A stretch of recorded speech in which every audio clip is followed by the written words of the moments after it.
I was diagnosed with an incurable cancer of the central nervous system called neuroblastoma stage 4. Doctor said no chance of survival, take your boy home and allow him to live the next few months with his family because there's nothing that we can do.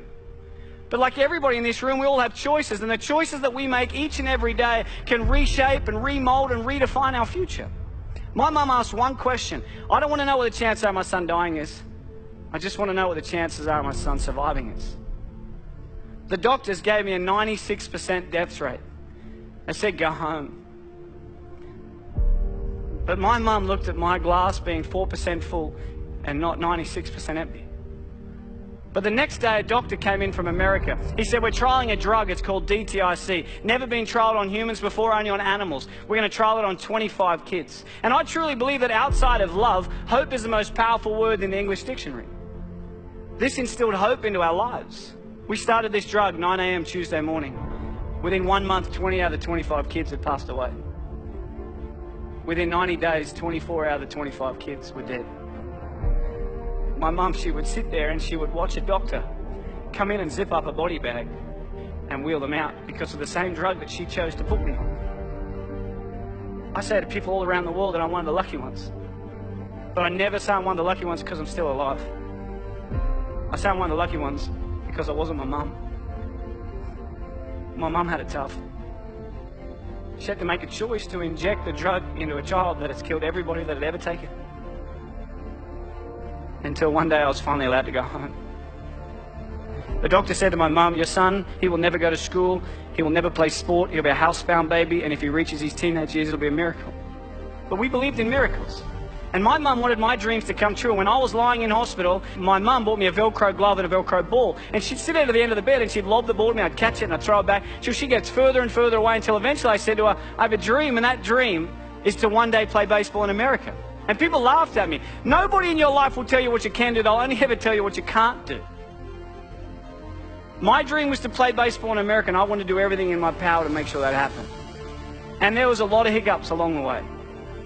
I had my first heart attack when I was 12. I had glandular fever, I had bacterial meningitis. But people kept telling me I wouldn't do it. So it made me work really hard to make sure I could do it. I was lucky enough at the age of 17 to sign a contract and live in America and play baseball. But as you know, life is like a roller coaster. You can get to a pinnacle point in your life and it can get taken away from you in a heartbeat. At the age of 18, I was playing baseball in Phoenix, Arizona. I slid into a base at second and I woke up 3 days later. And at the age of 18, I suffered my career-ending heart attack and I was sent home. I was a depressed boy. I thought life wasn't fair. And I would pray every night, but I wouldn't wake up in the morning. I just wanted God to take me. But I kept waking up every morning. Yet every time I've been knocked down, I always remember what my mum's taught me. Son, it doesn't matter how many times you get knocked down. It's about how many times you get back up that truly determines the quality of your life. When I got home, I got a job in banking. This guy, day 3, tall old guy came in. He said to me, Michael, I'm Tom, I'm the CEO, let's have a chat. I had no idea what CEO stood for, but I just went in there and listened. He said, Michael, where do you see yourself in 5 years' time? I had no idea where I was going to be in 5 years' time, but my mum, she always taught me, son, shoot for the moon, and if you miss, you'll end up in the stars. So I said to him, Tom, in 5 years' time, I'm going to take your job. He hated me. Don't ever say that to your boss, okay? They do not like you when you say that. But within 12 months, I was the youngest bank manager in Australia. Within 2 years, youngest area manager. 3 years, youngest state manager. Within the 4th year of being with this company, I was the youngest national sales development manager for one of the largest companies in the world.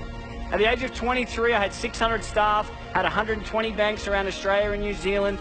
I made lots of money. I lived in $1 million house, had a $100,000 sports car, wore the Armani suits and the Rolex, and I reported directly to my mate Tom. But can you imagine if we look at success not about the materialistic possessions that we can take from this world, but rather what we can give back to this world that makes it a better place than what we found it? I was fortunate enough to be in a position to be able to do something for the most inspirational, the most influential, and the most loving person I've ever met, and that was my mum. On June 16 last year, I was lucky enough to put a pink ribbon on a door to a brand new home. Now I got a chance to buy my mum a brand new house. to be able to give back to someone that has sacrificed so much for me is without a doubt the greatest gift. It puts a smile on my face knowing that I've been able to help her. And when I was 7, I heard through the curtains the doctor say to my mum, he will never go to sport, he will never play baseball, he will never ever go to school, and if he reaches his teenage years it'll be a miracle. And my mum, she walked out, and I said to her as if I didn't hear, what did the doctor say? And she said, everything's going to be okay, son. When I was 12, I had a heart attack, and the doctor said to my mum, he will never play sport again. She walked out, and I said, what did he say? And she said, everything's going to be okay, son. And earlier this year, I finally got a chance to return the favour. Unfortunately, earlier this year, the doctors found 4 tumours in my throat. I've never seen my wife cry so much in all my life. The doctor said to me, Michael, we're sorry, but tomorrow's not guaranteed, you need to slow down. But that's one thing we all have in common, because no one's guaranteed. I think that life is not about the amount of days that you live on this earth, but it's about what you fit into those days that allows you to live a remarkable life. And I remember driving home, and she called me, my mum, and she said, Mike, what'd the doctor say? And I said to her, Mum, everything's going to be okay.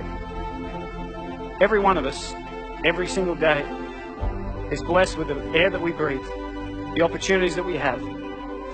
I challenge you every single day to get out of bed and do something that your future self will be proud of.